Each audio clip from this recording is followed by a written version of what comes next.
വിവിധ മന്ത്രാലയങ്ങൾ തമ്മിലുള്ള ഏകോപനക്കുറവിനെ തുടർന്ന് കടൽക്കൊലക്കേസിൽ ഇറ്റാലിയൻ നാവികർക്കെതിരെ കടുത്ത കുറ്റങ്ങൾ ചുമത്തുന്ന കാര്യത്തിൽ ആശയക്കുഴപ്പം.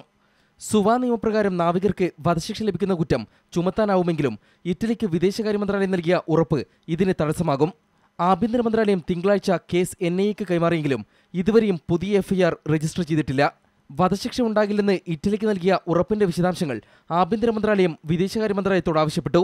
ഇതേ തുടർന്നാണ് വധശിക്ഷ ഉണ്ടാകില്ലെന്ന ഇറ്റലിക്ക് നൽകിയ ഉറപ്പിന്റെ വിശദാംശങ്ങൾ ആഭ്യന്തര മന്ത്രാലയം വിദേശകാര്യ മന്ത്രാലയത്തോട് ആവശ്യപ്പെട്ടത്. ആഭ്യന്തര വിദേശകാര്യ സെക്രട്ടറി തലങ്ങളിലും ഇക്കാര്യം ചർച്ച ചെയ്തു. കടൽക്കൊലക്കേസ് അന്വേഷിക്കാൻ NIAക്ക് അധികാരം നൽകുന്നത് സമുദ്രമേഖലയിലെ അതിക്രമങ്ങൾ അടിച്ചമർത്താനുള്ള സുവാ നിയമമാണ്. നിയമത്തിലെ വ്യവസ്ഥകൾ പ്രകാരം കൊലപാതക കുറ്റത്തിന് വധശിക്ഷ നൽകണം. മനഃപൂർവ്വമല്ലാത്ത നരഹത്യാ കുറ്റം കൂടി ചുമത്തിയാലും കടുത്ത ശിക്ഷയെന്ന നിലയിൽ പരിഗണിക്കപ്പെടുക വധശിക്ഷയാകും. ഈ സാധ്യത മുന്നിൽ കണ്ടാണ് NIA അന്വേഷണത്തെ ഇറ്റലി കഴിഞ്ഞ ദിവസം സുപ്രീം കോടതിയിൽ എതിർത്തത്. ഇറ്റലിക്ക് ഉറപ്പു നൽകിയ കാര്യം സുപ്രീം കോടതിയുടെ ശ്രദ്ധയിൽപ്പെടുത്തുക മാത്രമാണ് സർക്കാരിന് മുന്നിലുള്ള വഴിയെന്ന് നിയമവൃത്തങ്ങൾ ചൂണ്ടിക്കാട്ടുന്നു.